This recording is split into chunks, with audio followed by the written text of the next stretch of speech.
Hello, everyone. This is DrKimDeramo, founder of the American Institute of Mind-Body Medicine. Welcome to Mind Body TV with Dr. Kim D. I am always super excited to connect, and I want to welcome everyone who's here listening to the recording, and I'll go back over the comments or anything that you ask for questions in the next couple of days. So feel free to participate, whether you're live or listening to the recording, and I'll make sure that I'm as interactive as possible. I'm going to share today about why working on yourself blocks healing. So really the invitation is let go of working on yourself so that you can really actually invite healing.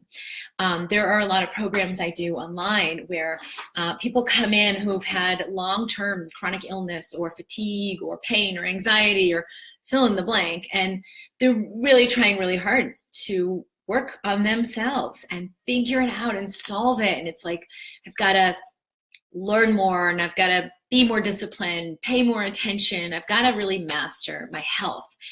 And the reason I chose this topic is because one of the things that just dynamically blocks receiving and healing and restoration in the body, like self-healing, is when we go about it this way. And I had someone, a private client last week, we had a session. She did amazing, had like huge expansion and breakthrough and really let go of so much stuff she was holding on to, belief systems and ideas about herself, judgments, obligations that were keeping her sick. And we had the follow-up scheduled, and she said, oh, there's so much I need to work on before we follow up, and there's so much I need to do and haven't worked on myself, and I feel so bad, and I know I need to do this and I need to do that, and maybe we should move it. And I'm like, all right, I'm open. What do we need to do here? And I really felt into it and was like, oh God, this is like such an avoidance strategy. What she really needs is to receive, and like, hey, there's nothing to work on. And it's come up in this form so many different ways in my Embracing Health program, which is the live group I work with. People are kind of, I got to work on that. Or, oh, I've got to have more self-love. I've got to work on self-love. You can't work at self-love, and you can't work at healing yourself. And I have said that so many times too, even being like a mind-body medicine person, but to talk about like why you can't heal yourself. And the harder you try to do it, the more you're going to actually keep the blocks in place. Here's why. The first thing is it brings you into your mind. It brings you out of your connection with your body, out of your connection with your wisdom, out of your heart. So you're operating in this space of, here's all the conclusions about what I need to eat. Here's all the things I'm doing wrong. Here's my diagnosis and what I can and cannot do. And well, I have this problem and therefore it means blah, blah, blah. And so then, you know, what you buy into, where your attention goes is where your energy flows, and that your body is listening. So it's listening to like, oh, I can't digest my food. Okay, let's keep that program going. Oh, I always get sick on Tuesdays. Oh, let's keep that program going. Oh, nothing ever works for me. Let's keep that program going. And we don't allow ourselves to create something new. So when we're in the mind, all of those belief systems, conclusions, assumptions, judgments, ideas, this heaviness is directly programming your cells. It's directly communicating a cellular message. And so your hormone balance or your immune system or your pain sensitivity, all of these factors are related to that. They are a reflection of these programs, of what you're buying into. And the more time you spend in the mind, the more strength these programs have. So it's not a matter of, I gotta work on myself and get rid of my belief systems. Okay, old belief, new belief. You know, I have these great exercises that people do in my programs. But what's way more powerful than that is keep allowing yourself to reside in the body, in the heart. Feel yourself all the way down. Feel yourself breathing. That'll get you out of your mind. So even if you have a bunch of BS belief systems running the show and they're totally toxic, and this thing that happened when I was 3 and I was abandoned or I was raped or I was this or I was that, and like really intense experiences, when we work on ourselves, we think we need to undo them. We think we need to heal them. And healing is something we receive, and it happens effortlessly when we get out of the mind and come into the heart. Now, you can't get out of your mind effortfully. You actually can just begin to reside in the heart, and that automatically turns off all the programs that are playing in the mind and weakens their result. Very freeing. Allows you to receive so much more, and allows a new ignition in the body where the body can just be like, oh, and it's a reset and it's a reboot, and things can start working fluidly. It happens for you, not because of you or not from you. You're not making it happen. I know I tried to heal myself for years from a chronic autoimmune illness, severe pain, anxiety, fatigue, and the harder I tried and the more I worked on myself, the more problems I had. So this is definitely from experience, and it's also what I've seen with like hundreds and hundreds of people I've worked with live or privately, that's opened up the most for them. The other thing that happens, so getting into the mind versus the heart, getting into the mind, and there's like programs and patterns and all this stuff starts flaring up, and then it's like, I have more stuff to do, I have to do more things, and it'll just multiply itself. The second thing is when we're trying to work on ourselves, it creates a stress state. Work is not the same as fun. So yes, your work can be fun, but if you're like going about this health thing, like I got to eat this, I can't eat that, or like making a diet journal, or, you know, monitoring how many ounces of water you have every day, nothing wrong with that, but you can do these things in a lot of stress and a lot of like discipline and hard work and okay, I'm going to heal, I'm doing this thing, and not even realize how much energy you're holding and blocking yourself from receiving. So most people, when they go about working on themselves, they're trying to effort their way through to create something else. But health is our birthright. You just take those 3 deep breaths. I have all the air I'll ever need. I didn't have to create it. I don't have to earn it. I don't have to deserve it. I don't have to be a good person. I can just breathe and allow it. And that is the same with your health. So all the ideas that you have about, I've got to work on it, or I've got to effort this, or I've got to learn more, I've got to do more. Oh, I ate this thing, I shouldn't have eaten this. Why did I do it? I'm a bad person and I've got to be a better person. It's crap. Let it go. You actually can just receive this right now, just for showing up. So the stress that we usually, like even if it's like, oh, I got to get to my yoga class and I've got to get there in time, and I rush and get on my mat. And I get on the mat so I can release stress. But I'm like, wow, I just spent 20 minutes causing myself stress that now I can release it. Why don't I just let it go? Everything is on my side. My timing is perfect and elegant.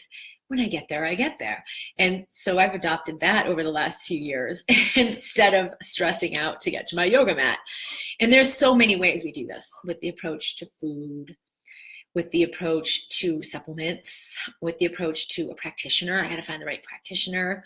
And so if you get yourself off the hook and realize like, wait a minute, be anxious for nothing. I can do this in grace and ease. And what is in my ease? Maybe taking 20 supplements is not in my ease right now. Can I just let that go and allow the ease of that to be so restorative that my body gets what it needs? It doesn't need all these other things, so I'm okay. The last thing I was going to talk about is, so with improvement, like I'm working on myself, self-improvement, all of this, I was stuck in that place for a long time. Everything I did was about self-improvement. Even this one time when someone recommended, you should just lamp out and watch TV and relax. And I was like, oh yeah, that's a good idea. I'm way too high strung. I should just lamp out and watch TV. And so then it was like, I watch TV to improve myself. And it was like so crazy. And then I realized like, this is dumb. I'm trying so hard to get somewhere, to be better, to feel better, to have it easier. Okay, so maybe if I watch TV, should I do it like every day? Should I do it 3 times a week? Okay, I'm gonna do it. It was like this prescriptive thing. But I realized really soon, like, this is not a relaxed way of being. What is really ease for me? And over the years, I've let go of so many things, like reading all these books, learning all these things. The next hormone diet or emotion code, or like fill in the blank. I wanted to learn everything because I wanted to improve. But it was this, I got to get somewhere thing. And that is not fluidity. And what was really required for me to live in vibrant health, fluidity of the physical body, emotional ease, joy, abundance, seeing clearly. I love the little hearts. Thank you so much for all the likes and hearts. To receive and even like to see, what do I want to do with my life? Who do I really want to be? What's my work really look like? What do my relationships really look like? What's the mix that's right for me of like going out to play or activities I love to do? Even to perceive that required that I get on a different channel, because I was not going to figure that out. And it certainly wasn't going to be by improving myself that created more in my life. So let go of the idea that you have somewhere to get, and of the idea of trying to improve yourself, especially with the self-help section of the bookstore. I think I owned all of it. And it really didn't create that expansion that I really wanted, because I was still trying to get there. Hadn't really learned to be there, to be with where I am with whatever's coming up. So let me look at a few of the questions that have come through, and I welcome more questions too. Nicole says, this is me every single day. I so struggle with getting out of my mind and constantly focus on how miserable I'm feeling. Yeah. And that's like the positive, negative thing. Like, oh my God, I want to feel better. I don't want to feel bad. And then we're like stuck in this, like, why am I so unhappy? Why am I so unhappy? That was the question I asked myself for like over a year when I was really sick. Why am I so tired? Why am I so tired? What's wrong with me? And the question that really changed everything was, what's right about this I'm not getting? What is life delivering me? What are these symptoms trying to open me to? Or how is this me to change me? What do I need to let go of so I can receive more? And when I began looking at it that way, it allowed me to receive so much more awareness around what I was doing, because I was like fighting my body, fighting my symptoms, fighting fatigue. Yeah, you keep fighting fatigue, that's when you develop chronic fatigue syndrome, because you're fighting against, you're creating the resistance that you're battling. It's all created by you. So I learned that. It took a while, but it wasn't until I really embraced it that it could dissolve. All right, I see Tammy. I've been working too hard and trying to fix myself with my diet, supplements, and changing my lifestyle. Yeah, that was me. And that's certainly most of the people that I work with privately or in groups who realize, wait a minute, there's got to be something else. And that something else is the ease of expansion. It's not easy for the mind to get around like, wait a minute, you're just saying I can just have health, I can just have it be easy, I can just let my body heal and there's nothing I need to do. And it isn't so much that there's no action, it's just that the action doesn't come from trying to work on myself. The action comes as a result of connecting with my inspiration, of connecting with fluidity, of connecting with what feels most light and joyful to me. Because working on myself is like learning more, being in the mind, stressing and efforting to try to get somewhere. It's like the 4 things. And healing actually comes from ease, from connecting with joy, from connecting with what's light for me. So it's not that I sit around all day and don't like do stuff and there's no action, because that's what people think is like, oh, well, if I stop working at it, I wouldn't be doing anything. But it's total crap. Of course you're going to be doing stuff. There's so many things that are joyful that can contribute to your health. It's just you can't perceive them when you're working on yourself. Nicole says, Terry, so you're saying it's our fault we can't get better because we think wrong. No, that's part of the BS. It's my fault. There's wrongness. And there is no wrongness. It's like, what's right about this I'm not getting. I gifted myself that illness. I gifted myself that fatigue because I was working so hard in my life to try to get ahead and be better and be achiever and be successful and that I was battling myself. I was battling my life. And so the gift and what's right about this and what's genius about my awesomeness is this higher aspect of me came in and said, stop. Let's create this imbalance. Let's create this fatigue. Let's stop you in your tracks because there's so much more available to you and we want you to have that. So no, it's not the wrongness of me. And that's part of the working on myself. It was like this wrongness of me and I need to work on myself. Total crap. There is nothing wrong with you. And that is so hard to get your head around when you feel like crap, or you have a diagnosis, or nothing's working and nothing's getting better. I get it. But that's just the mind. It isn't truth. It isn't reality. And you can receive freedom. So Terry, I would invite you to release all the ideas about there's something wrong with me, or she's telling me it's my fault, whatever could have you project that onto a message, and just let yourself be free. Nicole says, since Saturday, I've had horrible vertigo and haven't been able to do anything. I figured that maybe it's because I don't feel balance in any aspect of my life, but I just want to feel better and not feel this vertigo and other symptoms right now. It's interesting you're bringing this up because I had someone on one of my group calls yesterday. We were working together live who has had severe vertigo over the last week, had to go to the ER. She's had it chronically before, but this was like a really extreme bout. And she's ever since been like freaked out. Like, what if this comes back? What if this happens again? And what she saw was that it is really bringing her so fully into the present moment of like, 'cause, you know, I've had that before, it was years ago, but I had to like stare straight ahead at one spot on the wall and just be here in my body. Don't move my neck, don't move anything, and breathe.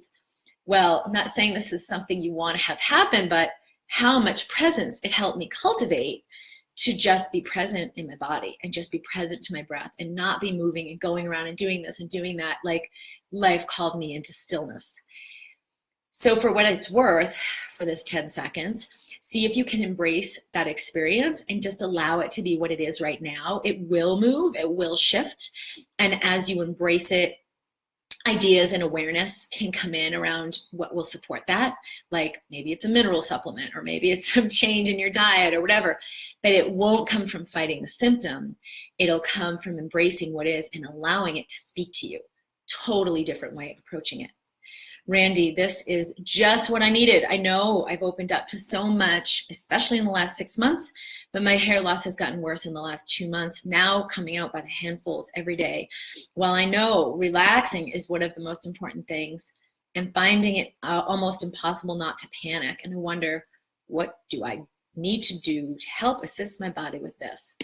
The more you come into stillness and connection, and like not the freak out of, oh my God, this is happening, the more your guidance will let you know, whether it's like, I'm gonna go to a doctor, or let's get my thyroid checked, or, you know, whatever the thing is. Okay, here I am, I'm in my experience. What do you have for me, body? What's required here? And then I can respond instead of react. What most of us are doing, trying to work on ourselves, is all in reaction. It's all in avoidance. Oh my God, I'm so freaked out. There's so much fear. I gotta do this, I gotta do that. Let me do this, let me do that, let me read this, let me do that, you know, and then it's like this chronic, long-term, never-ending rabbit hole of more. And the more you look for something wrong, the more you look for what's wrong, the more you'll find the problems. That's what I did when I was sick. It was like 2 years of working on myself, and more complexity, and more problems, and more apparent solutions of things I needed to do to work at it. And it was a never-ending rabbit hole. None of it actually brought what I really wanted, which was like freedom, fluidity, health, vibrance. It just kind of got me through the next day, or avoiding the fear. And it wasn't until I was able to really surrender and receive the quote unquote illness, the thing I thought was the wrongness, that I could allow it to dissolve, because I got the message. And I received what life had for me, which is this like, hey, Kim, you do not need to fight yourself. You do not need to fight life. Heather, the hardest thing is not knowing how long it will take the body to heal, and just letting it take as long as it will. It's hard to not want it to speed up. So just sit with the impatience. You can enter that moment just like any other moment. Okay, I'm so impatient, I'm so frustrated, I'm so attached to having it go the way I want it to go, when I want it to go. And then take your 3 deep breaths to sit with that. I'm so impatient, or this is so excruciating, because that's a projection of the mind, right? This will happen forever, or it's still happening. And what we find when we get present is this just the never-ending moment of now. It's just what's happening right now. It's not, this has been going on for 6 months, or for 6 minutes, or what if it keeps going on longer? It's a presence that lets all of that dissolve. And as that dissolves and release, the tension and stress and toxicity it creates dissolves and releases too. It actually creates a hormonal shift in your body of, I am willing to sit with what is for as long as it takes. I am willing to sit with what is unconditionally and give it my presence. Like it's this inner part of me that needs love and nurturance. It needs my attention. It needs my willingness. And then just breathe with it for even just a few deep breaths to give it the depth of your presence. That's what most of us need more than anything else. It's like the magic medicine is the immensity of our own attention. It was Marianne Williamson. She's a spiritual teacher for A Course in Miracles. And she has shared that the greatest gift you can give yourself is the gift of your own attention. And that's true for your physical body. And that's true for your health. It is incredibly powerful. In fact, it's the foundation of healing. If you have a doctor and give someone a placebo, if I'm someone's doctor and say, hey, this is going to help you. You're not going to have vertigo anymore. This is going to help you. You're not going to have pain anymore. This is going to help you. You're not going to have cancer anymore. Physically, mentally, emotionally, all of it has been shown to resolve. But the magic medicine is that that patient knows I care. I've given them my presence and my attention, right? If they walk in and I'm like, oh, here, what's your date of birth? What's your this? Okay, how long you been having these symptoms? Okay, can check the box. Yeah, and usually it's like with my back to the person, like we've gone to the doctor and they're giving you the back because they're in the computer or whatever. So if I were to approach my patient that way and then say, okay, here's the thing, here's your pill, it'll help you feel better. It's not going to happen. There isn't the trust and the connection and the sense from that patient of, I know this doctor cares. I know this person cares and they know what they're talking about. So I'm going to invest something in that and allow myself to receive. And the magic medicine, boom, we have this placebo effect in virtually every disease, every condition, every symptom that's ever been seen has been shown to resolve from this effect. Freaking powerful. But we're not always aware of how to use that. How to use the power of our own attention or our attention on someone else to invite healing. That is in fact what creates the most. All right, we've got Brenda. I stopped all dietary working hard.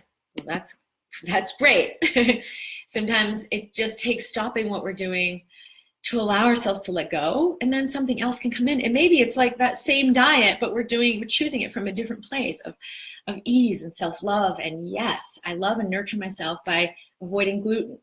But it's gonna create a very different effect from, oh my God, I hate my body, I've gotta get better. I can't eat gluten because I'll get so fat. Or like fear, oh my God, I'm afraid that food will trigger me. No, I can't have that. And then it's not, I choose this diet, it's, I have to do this diet. I can't eat this. I can't eat that. And I'm living in restriction. That creates inflammation. That creates stress. Emily, I've been figuring out the difference between responsibility and fault. Yes. Woohoo! It's been a big aha moment. That's beautiful. That's what happens when we come into more self-love. Is like, oh, I can take this responsibility, but I'm not making myself wrong. When we're in self-hate or abandonment or the beat down of I've got to work on myself or the beat down of self-improvement, it's fault. It's my fault. I'm bad. I'm not good enough. I'm such a bad person. I've got to be a better person. And now just imagine how much work I have to do to try to be a better person. I'm screwed, right? Because I've already decided I'm a bad person. So it's going to be like an uphill climb to try to have that change. Doesn't need to happen. Sadia, I quit almond milk, coconut milk, and oatmeal. Was advised to use them. I literally felt like throwing up when I used the almond milk. I realized food alone cannot heal. Yeah, listen to your body. If you feel like vomiting when you drink almond milk, probably there's some rejection going on. You can just honor that. And as you honor that, maybe it shifts, right? Because then maybe you're not so resistant to it. And it's like, oh, I can just receive this food. But there's no need to force that or to conclude that you require it or it's a good or bad thing. Quinn Smith, hello, beautiful. Corey, so well said, Dr. KimDeramo, thank you. Thank you, thank you. Thank you for the love. Elisa, our own mind is our own worst enemy. Well, so that's, there's some truth in that. But there's a higher truth, because then it's like, I got to go to battle with my mind, or, oh my God, my mind is this bad thing. And that was really hard for me when I was sick, realizing I'm my own worst enemy and my mind is creating this, and then that's a problem in and of itself.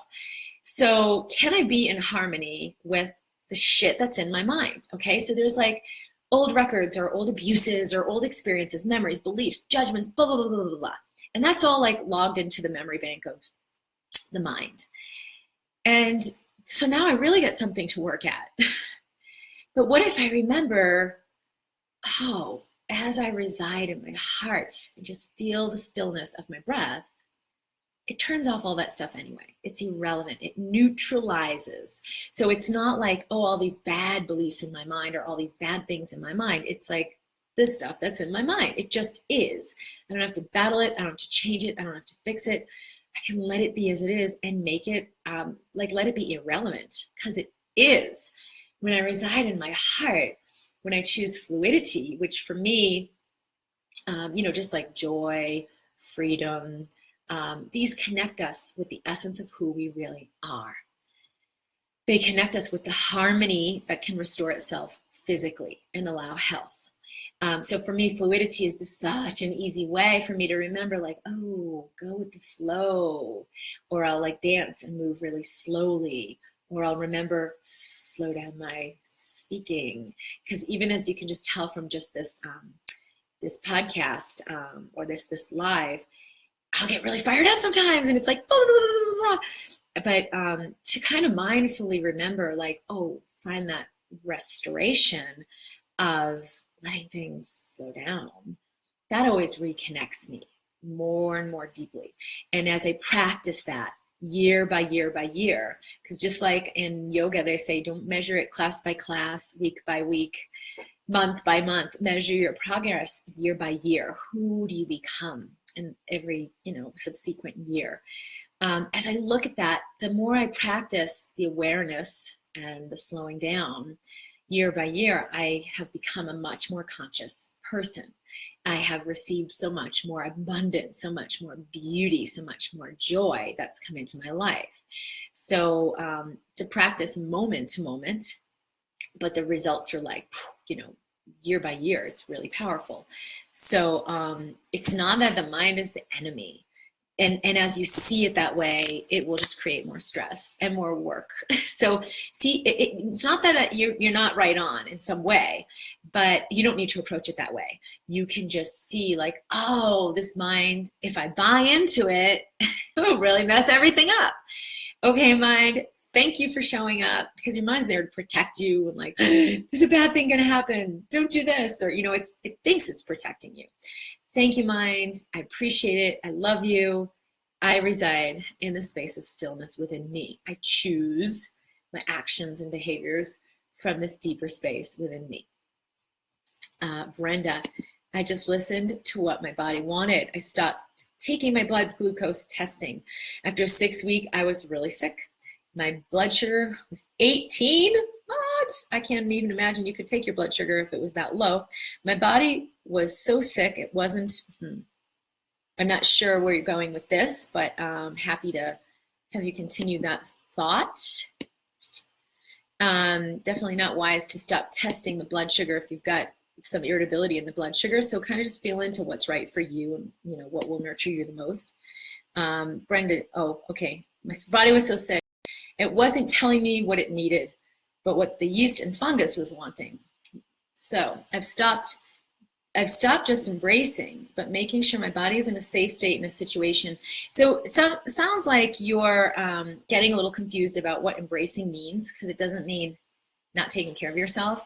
As you turn off fight or flight and come more into stillness, there will be real clarity of like, okay, here's what I got to do. Here's how I take care of myself.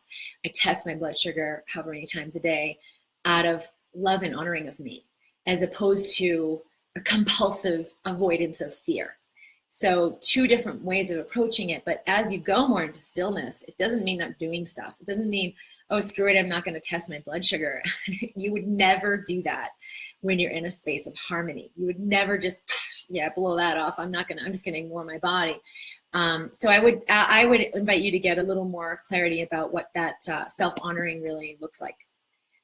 Emily, the vertigo thing could explain why I am most calm when in a hospital or an airport. I can logically understand that I can't control those situations. I need to let myself go like that more often.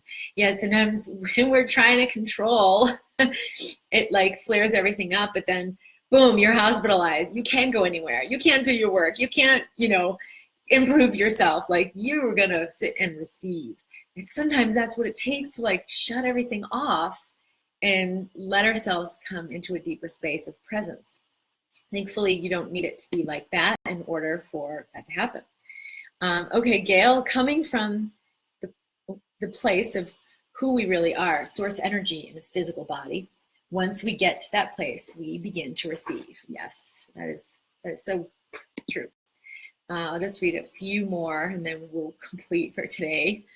I have chronic neck and mid-back pain, even worse, after my neck fusion in March 2016. I'm at a loss of what to do. I get very stressed out from this pain. So Suzanne, having a new relationship with this pain, I don't know what it was caused by, if it was an injury or something that happened, but a lot of times we hold emotional attachment, fear. I know for me, when I had that illness, there was a lot of pain in my body. And every time I'd feel it, it was like, oh God, it's back again. Oh God, I'll never get better. Like hopelessness, helplessness, fear, that would come up. Oh my God, I'm never going to be able to do all the things I need to do. So instead of just being in the physical experience and having a relationship with it, like, okay, what do you got, pain? What do you have for me? What do you need? I would go into this like trigger and it would clamp things down. And when I established a new relationship with that experience, pain moved through my body very fluidly. Exactly what I do with individuals or people I work with in groups is assist them to come into a very different alignment, a different awareness, a different relationship with that pain or with fatigue or with that fill in the blank, with the illness, so that the energy can move. Energy wants to move. Your body, with its resilience, can allow energy to move very fluidly, sometimes really, really fast. I had one gentleman that I was working with who had a decade of pain on narcotic pain medication, tried everything, nothing was working, and within minutes, allowed that pain to completely resolve, was pain-free. And for him, it freaked him out so much because he came into my practice and was like, I know you can't get me out of pain, but maybe you can just help make it more livable. And I first asked him, like, well, what if we could get you out of pain? Would that be something you're willing to receive? And he kind of thought about it for a moment, was like, oh, well, I guess so. But it was really hard for him to get his head around because that wasn't even a possibility for him. After the second time we saw each other, he had a complete release. Well, the first time he had a complete release of his pain, but it came back. He said, I knew it would come back. I knew it would come back. So it's like you kind of propagate that. And the second time, which was significantly later, I think he was much more ready and open and willing. And it still really kind of like blew his mind. But he did allow his body to release that pain. So it's really, really powerful. Okay, so I'm going to look at a couple more here. And I love the hearts and the likes and the just note for what everyone's noticing. Thank you. Kathy, what are your thoughts on multiple overlapping autoimmune disease plus Cushing's, etc.? I'm on so many meds that I hate taking and I want to find a better way. This is a very typical kind of patient or client that presents to me. So I'm really familiar with the complexity of how when we're in a certain state, it just creates like compiles and compiles and compiles illness upon illness, and all of these different quote unquote things that are wrong with me. It doesn't necessarily, we'll kind of think, you got this thing going on over there and this thing going on over there. This is what's happening in your immune system. This is what's happening in your nervous system. This is what's happening in your heart. None of them are separate. And even though medically we separate things, it's like, oh, here's the medication for this part, and here's the medication for that part, and oh, this might cause some nausea, so here's some medication for that. It's all separate. In the truth of our system, it's all connected.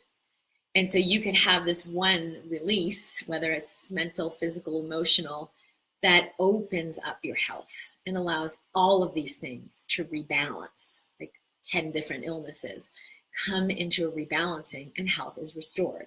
And this is not atypical. It's actually most common that these things are connected, and that when we release what's really at the core of them, what's really going on. Sorry, I have to drink a ton of water while we're on here because I'm pregnant, and the more I talk, it's like I'm getting dehydrated. But you can allow a restoration that affects all of them at the same level. So thank you for asking that question, Kathy. And how do you find a better way? It will come as a result of your inner alignment as you connect within, and not how Brenda was just saying earlier, like, oh, I was just embracing, so I let all these things go and just didn't check my blood sugar anymore. It's not that. It's actually, the more I enter into the moment and feel what is, you will have an awareness of the kind of the block you're doing. Like for me, it was like fighting my body. Like, I'm not good enough. I'm not good enough. I need to improve. I'm not good enough. I need to achieve more. I'm not good enough. I need to do more and be better. That was a big thing. Not good enough. I need to be better. So I was always trying for better. And what the illness showed me was, Kim, receive that you are perfect as you are. Receive that you are infinitely worthy. Receive that you are enough. And as a result of that, I can have everything I need right now, the healing and energy and all of the things I really wanted, but not from fighting for it. So that's really the invitation too, is that as you connect more fully, willingly with like whatever shit is coming up, that is the self-acceptance that's required to have the clarity so that the quote unquote solutions come in. And it's like, oh, what about this? And it may be a supplement or a treatment or something, but sometimes it's just an awareness that allows everything to shift. So follow that that space within you. Okay, I'm looking forward to choosing my foods. Let me just see. After my procedure tomorrow, does my body need to agree first? Is that how it works? The more you're connecting with your body and inviting it to express itself, and in acceptance, the more harmony there will be. Your digestive system will work more harmoniously. Your immune system will work more harmoniously. These things always will result. So then you can choose foods from a space of greater freedom, not a space of like, all right, screw it. I'm been gluten intolerant for years, and now she's telling me stop working at it. I'm just going to go eat a bowl of pasta. It's not that. Like, that's not self-love. So like, honor yourself as you're allowing harmony to emerge. The more there's harmony in your system, the more freedom and the more choice, the easier it is to digest and things like that. And I'll just complete with Arlene's beautiful comment. When I stopped trying and replaced it with receiving, my life got so full of ease, love, joy, vibrancy, and wealth. Thank you, Kim. Love you. And I just want to share love with all of you who are here either just to kind of peek in and like, what is this Facebook Live Mind Body TV thing about, or who've worked with me for a longer time, or you know, been partaking in this work for a longer time. Just welcome everyone here. I love your questions. And so we're heading into the holidays. We'll kind of center the next few calls around all these things that happen at the end of the year as we're completing old energies. We're going to be renewed in this new year. Things that happen around the holidays with old memories or, you know, old experiences, and things that happen with other people, because we tend to see all the people that we're close with, and it's like we can get really triggered. So I know there's a lot coming up for a lot of us, and so just keep inviting it. I stay in my ease and joy. I allow myself to receive everything in grace and ease. That's when things can really move through and not like get stuck or make me feel bad. You know, it's like I'm going to clear everything that's happening within me so I can receive my life. I can receive these people. I can receive these experiences. So I hope this has been useful, and just inviting yourself to come out of that space of working on it. Or like the universe of more. I always remember that song, I want a perfect body, I want a perfect soul, I want you to notice. I don't even know what song that is, but it's an old song. But I remember that line, I want a perfect body, I want a perfect soul, I want you to notice. It's like this outer thing, right? My body, and then I have to have this inner thing perfect, my soul, and then this outer, these people, like, I want you to notice. It gets you so, there's so much to work on. It's like never ending. A lot of people like that song too, I guess, so thanks. But it's, wait, can we just let that go? Can I just let myself have it easy? Can I just be easy on myself and decide I am perfect as I am, and it is all enough? That's a hard thing to get your mind around, but that is exactly where we're going, is into that level of ease and that level of abundance and that level of like fruition, where life reflects that back, that I am enough and I am all of it and I am amazing. So of course I can receive everything in grace and ease. All right, well, I can be found at DrKimD.com. Be sure you subscribe. We send out the recording for this, and I do other videos during the week that I send out. So there's a lot of really great stuff on my YouTube channel, or just that we're sending out from DrKimD.com. And we do have some programs coming up. We've just offered the Embracing Health program. We're completing that now, and I'll start the next group in the spring. So that is at drkimd.com/health if you want more information about working with me live. That's a possibility. And there's still some space for private people who want private sessions and things like that. If that does feel like a fit for you, you will know. And there's information at drkimd.com on that as well. I always love connecting with people privately and personally, so that's always amazing. But reach out in the Mind Body community on Facebook, because that's where I'll be sharing a lot of content and videos and things like that. So much love. Thank you for being here, for those of you who are live, or for anyone who is listening to the recording, and I will see you soon. Bye.